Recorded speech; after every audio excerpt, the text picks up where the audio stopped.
What happened to dinosaurs? Well,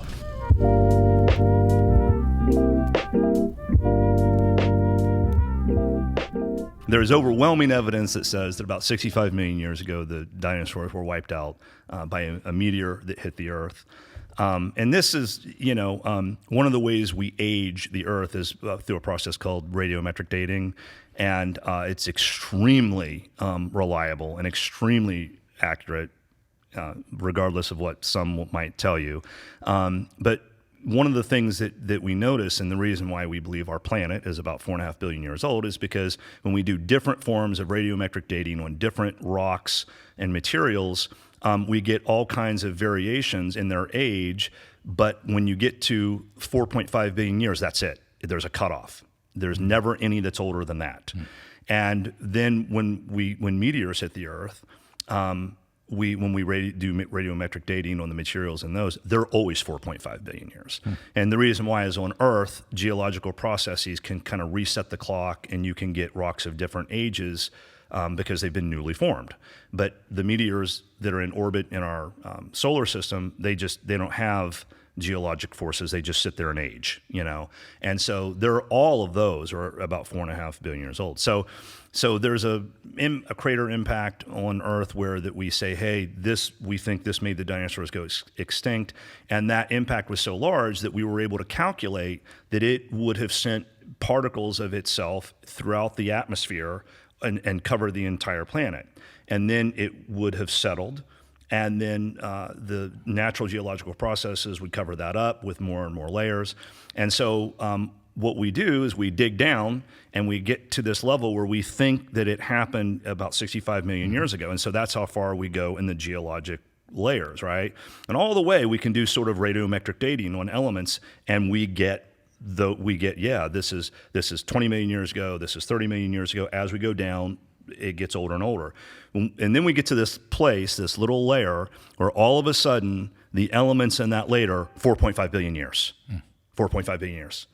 And that's the layer of sediment that would have, sediment's a bad word, but would have settled on the Earth 65 million years ago. Then you get below that and it starts being the normal ages again.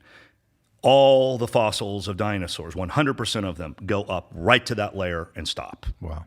So, I mean, that's an example of the kinds of evidence that scientists produce. And by the way, what I just said, that would be the tip of the iceberg. And I mean, there's mountains more evidence for why we believe that they went extinct 65 million years ago. And by the way, they went extinct just like 99% of all species that have ever lived on Earth. 99% of all the species that have ever lived on Earth are extinct now. It's kind of fun to talk about this. So let me ask some really more in-depth question. Okay. Are there aliens? That's a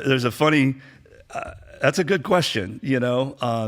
Years ago, and when I say years ago, 20 years ago, if you would have asked any, astrophysicist or cosmologist, they would have said, yeah, there's got to be life out there, because the number of stars and planets out there are it's hard to really imagine the size of our universe. In our galaxy alone, there's like 200 billion stars like our sun, But there was a time, it's called the Fermi paradox, a guy named Enrico Fermi, he said, where are all the aliens at?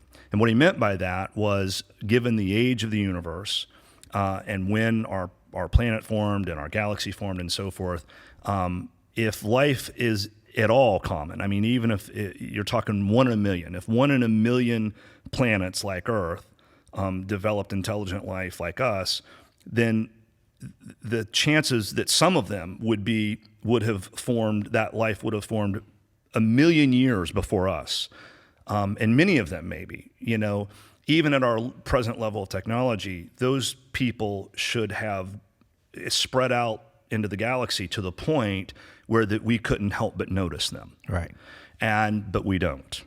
Everywhere we look, we see no sign of life at all in terms of intelligent life. And so now, and those observations have become much, much more precise, much more accurate. The things that we can see now that 20 years ago was a dream. And there's just no sign of life anywhere and that's a little troubling, Right. and some people say, so it's either life is just instead of it being 1 in a million, it's 1 in a trillion, or, and this is a concern that a lot of people have, and they're talking about it. They say maybe there is such a thing that's called the great filter.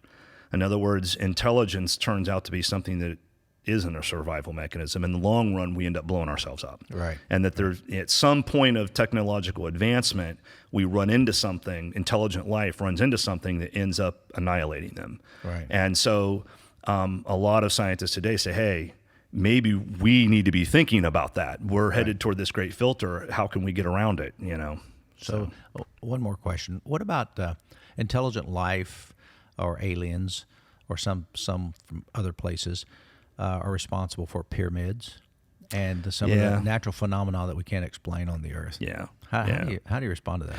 Well, again, this is one of those things where in the absence of knowledge, it's easy to form erroneous hypotheses that seem right. So you can look at the pyramids, you can look at things, and you can say, how would an ancient civilization, how would they have been able to do such a thing? And some of those things are impressive and so forth. But there really are answers to those kinds of questions that most people just don't know. Right. And I don't know all of them. I mean, but I know that one of them is the idea that very large stones were, cut in such a way and put together in such a way that the cracks between them, you can't even fit like a piece of paper in there, and that seems really incredible. But one of the answers to that is, well, but they weren't actually cut that precise. What has happened is over thousands of years, weathering caused a smoothing of those cracks, and natural processes caused then the stones to fall together from that weathering, so that today it looks like unbelievably precise cuts, when in reality that's just a natural phenomenon of weathering. So those are the kinds of answers that most scientists would give. That's definitely not my field, and I don't know the answers to some of the questions that people pose. And I look and I say, yeah, that does seem amazing, but that's one that I do know. Right. And when you look into things, you discover that, and that's the thing about science. When you look into things, you realize that there are answers to things that you didn't think that there could be answers to. I remember as a child, my grandmother saying, look how God, created the birds. How do they know? How do they know to just start flying south when winter comes? How do the birds know how to do that?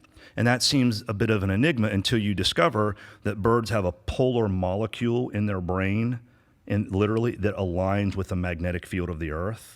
And then you begin to realize, they have a compass literally in their heads, and when it gets cold, they start flying in a direction that is pointed south, and it gets warmer, and they survive. And when you combine that with evolution and so forth, you see, it's instinct, and this is why they do what they do. And so you discover that there's lots of answers out there that you didn't think there were answers for. And what I would say to religious people is that if you decide to really embrace science and let it inform your faith, there will probably be a lot of beliefs that you have right now that you're going to have to let go of. But what remains will be the best of the best. That's right, and profoundly unshakable. That's right. Agreed. I was in Egypt a couple of years ago, and the guide there was showing us how specific the angles of these buildings were, that even today they cannot get buildings as straight as they did in ancient Egypt. But that doesn't mean that people came from outer space to do that. That's right. People were intelligent, and just because we don't think they could be that intelligent back then, they spent their whole life designing and building these things. And I think you're right. I think the answers to a lot of these things we just don't know. That's right. But that doesn't mean we can make up That's right. These other answers, because they have no viability as well. Yeah.